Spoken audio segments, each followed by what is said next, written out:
Ladies and gentlemen, good afternoon. It is Luke Matias here once again in Office Chats for the Matias Group, and I am joined today by a very close friend of mine, Mr. Bernard Fernandez. Luke, good to see you again. How are you? Good morning, my man. I'm terrific. Thank you very much. Thank you for joining us in the Madhouse today.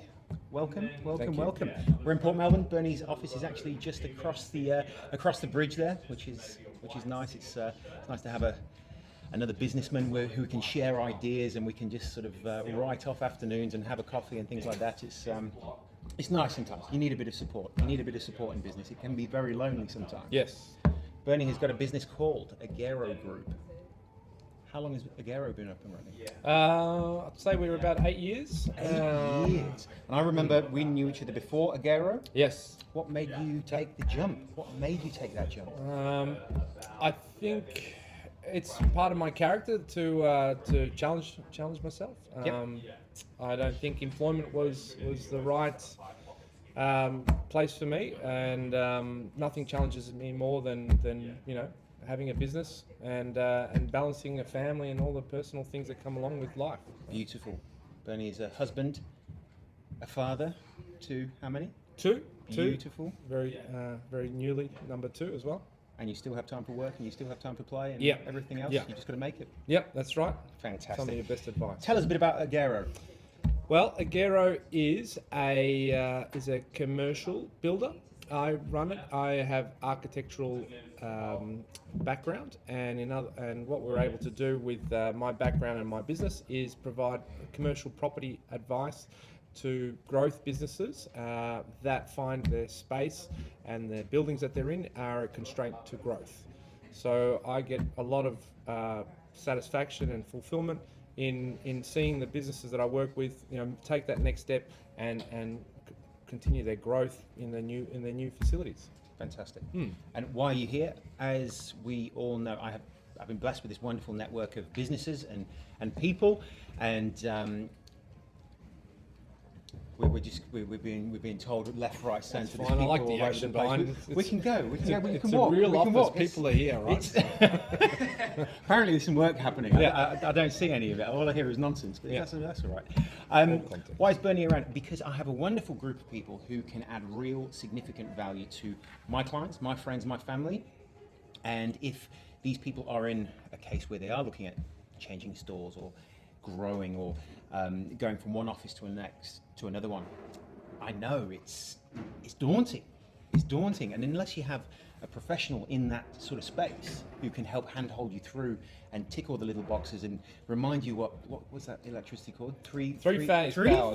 Remind you what three-phase power means, and to put it in downstairs. I don't know what three-phase power. You need experts, and I love surrounding myself with experts in these fields so they can help my network, my database, and just keep adding value really, and sort of put faces to names and connect the whole area. Bernie and I have known each other for probably 10 or 12 years. Bernie was one of my first business colleagues in my time in Australia, which was quite significant really. Didn't get emotional. I think I might have been at your first Christmas party function. Yes. Oh, I tell you what. There you go. My memory. We're going way back. A lot has changed. Yes. We both have children and wives and businesses, and we're still kicking along. Hustle. We still hustle. We do still hustle. Yes, you're correct. Now, why do we hustle together? Because there's no other way to do it really. We're in business. Now, I would like you to tell me, and more importantly, our viewers. Yes. When we moved offices, when we were looking at moving offices a couple of years ago now, you came to me and said, Luke, you need to think of A, B, C, how long out, when is the right time to speak to a professional. That's right. Let's educate people, because it's difficult. You don't know. That's right. Your scenario is pretty typical of what I find, and you're a great example of a growth business. You had plans and strategies to take over the world, and I like to, to be part of it. With Luke, as you know, you were looking around the market and inquiring at different spaces and things that different factories and offices in Melbourne. Unfortunately, I was able to pass some advice. Yep. I was able to even claw back a little bit with those places you shortlisted, and started to advise around the strategy of a move, around commercial property, and what are those implications on a time and a cost budget. Yep. I was very fortunate to connect you to this office that you're in at the moment, and I guess foster a relationship with the landlord and put a deal together that hopefully ended up being in favour of for your business. All parties, really. And help exactly all parties. So I was also connected to the people that were here prior and help them make a smooth exit. Bernie was in the bad books for a little time. We saw this wonderful warehouse space just in South Melbourne. Actually, it was big. It was an old dojo. It was big and it was cheap, and the paint was coming off the walls. But there was just something. It was just Character. there was some character there. Yeah. Emotional. Mr. Matias here fell in love with the place. The team loved the thought of it. We were emotionally attached to it. Yes. Specific asset. It would have. You sort of came in, opened the curtains, and shone the light on the place, and discussed with us how much it was going to cost to bring it to a livable or workable option. How did you take me away from that emotional attachment I had to that place? It's a great example. I mean, I see that all the time. The one inspection, the one opportunity that I get to see to go on an inspection with you. Coupled with my experience, knowledge base, I'm very quickly able to see where the big risks are, the associated costs of those things, and pretty blatantly bring them up and see if they're within your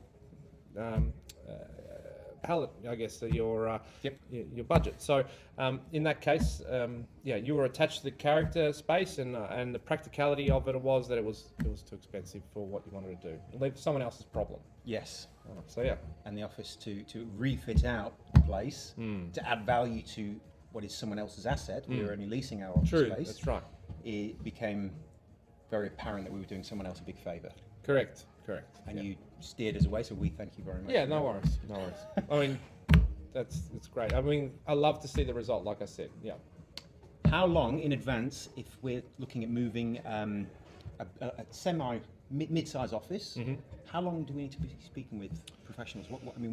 How long before, and what do we ask? I think the right period of time is 18 months prior to any lease expiry or move. There's a formula behind all that. But the questions you ask, I guess, number one, lease expiry. Around a lease expiry, you've got obligations with make good, and that amount of time allows you to plan, gives you wriggle room around certain options, and allows you to execute early if you can, or leave it to the very last moment to make it a good transition, or even analyse whether staying put is the right one to go. Okay. And moving offices, it's, as a business owner, you'll sometimes think, okay, well, I'll do the phone system, and I'll do the IT, and I'll do the desks and chairs, and I'll do the painting, and I'll do the gardening, and etc. All of a sudden it builds up and builds up. Do you suggest business owners do that, or do you suggest managing it externally? I mean, where are your... What are the pros and cons of each, or if there are any pros? I totally understand that a lot of people want to get stuck into these things. They seem easy, and on the face of things, yeah, sure, they could be easy. The reality is that you as a business owner have better time, or time that you should be investing elsewhere. That's revenue generating or aligned with your strategy. Yes, there is a cost of using me, but that cost is a once only. With little risk. Doing it yourself, you're in an area that you have little to no familiarity with when it comes to leases, and all the risks that come with building. I totally see it. I mean, it's like totally see it. Yes. My time is as a labourer. I am as effective as a $5 labourer. As in finance, I put more of a price on my head, and what the hell am I doing these other things for when it's taking myself away from the revenue generation? I mean, if you're a leader in a growth business, you've got to constantly be asking yourself, is this my best and highest use? And the reality is, picking up furniture probably isn't, or as much as you could be. And you might save a couple $100, but it's... How many hours? Yeah. What are you not doing? Yeah. You mentioned that business leader. Bernie is very much an entrepreneur, very much a learner and a self-developer, which is super impressive to me. He's always coming up with new theories and mindsets that I just love listening to. Sometimes frustrate you. Sometimes. What frustrates me is trying to get my iPhone synced with my computer. That is a separate story altogether. Right. Don't worry about that. Right. No, it's where do you get this mindset, this attitude? I mean, is there anything that you identify? I don't know. For the I'm a new dad, and I have talks to more experienced dads, and I wonder, and I look at my son, and I wonder whether I was that frustrated, curious, aggressive, full of energy kid that my son is, and I think I was. I think I've translated that nature through to an adult in some way. Anyone can do what we do, but only a few of us, fortunately, are blessed with a couple of special characteristics. My strength and my biggest weakness is curiosity, and I think that drives a lot of my entrepreneurial mindset. On the other hand, other things like I don't know. I guess attention to detail I've learned over time, and because of my passion for what I do and my need to appease my curiosity, I've learned to become. Yeah. It's been terrific watching this growth.